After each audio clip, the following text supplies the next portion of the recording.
It's story time. क्या Poppy बहादुर बनेगी? रीछों का एक खानदान जंगल में एक छोटे से प्यारे कैबिन में रहता था। पापा रीछ, मामा रीछ, बेनी और पॉपी।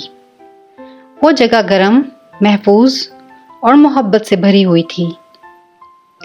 एक शाम खाने के बाद मामा रीछ ने मुस्कुरा कर कहा, पॉपी, अंदाजा लगाओ, तुम बड़ी हो गई हो और आज की रात तुम अपने नए कमरे में अलग सोना सीखोगी। पॉपी की आंखें बड़ी हो गईं। अकेली? पापा रीछ ने सर हिलाया। हाँ, तुम अब एक बड़ी रीछ हो और तुम्हारा कमरा बिल्कुल तैयार है। पॉपी ने बेनी की तरफ देखा, जो हमेशा इसके साथ सोता था। क्या बेनी मेरे साथ सो सकता है? बेनी ने शरारती अंदाज में कहा, ओह नहीं, अब मुझे भी अपना कमरा मिल गया है। मामा रीछ ने हंसते हुए कहा, तुम्हें अपना कमरा बहुत पसंद आएगा पॉपी।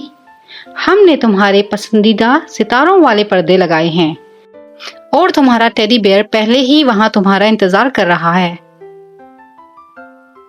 ये सुनकर पॉपी को थोड़ा अच्छा लगा, लेकिन सिर्फ थोड़ा।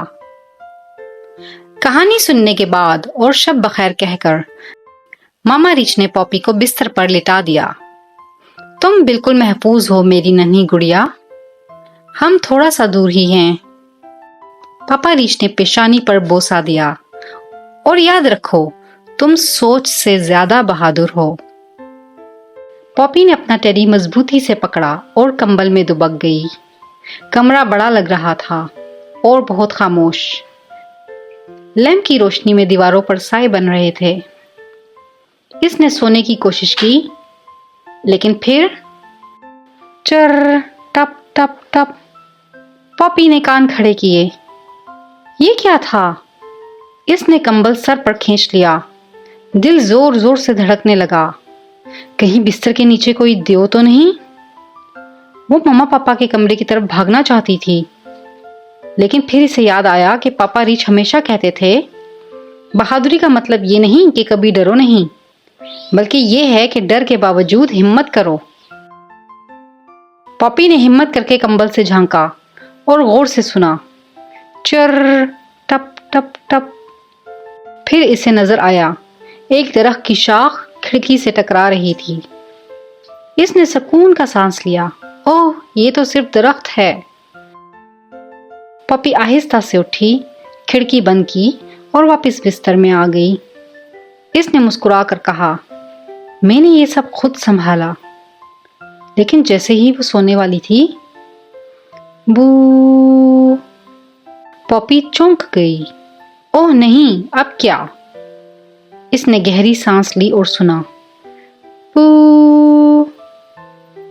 फिर इसे याद आया, उल्लू रात में आवाजें निकालते हैं। वो बैठकर हंसने लगी। ओहो, ये तो सिर्फ एक उल्लू है। अब वो बहादुर महसूस कर रही थी। इसने कंबल ओढ़ा, टेडी को गले लगाया और मजे से सो गई।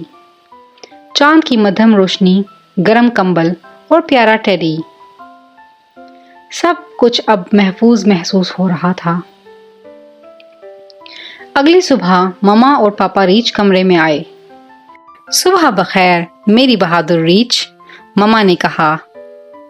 पॉपी ने खींच कर अंगड़ाई ली और खुश होकर कहा, मैं खुद से सोई। मामा ने इसे प्यार से गोद में उठाया।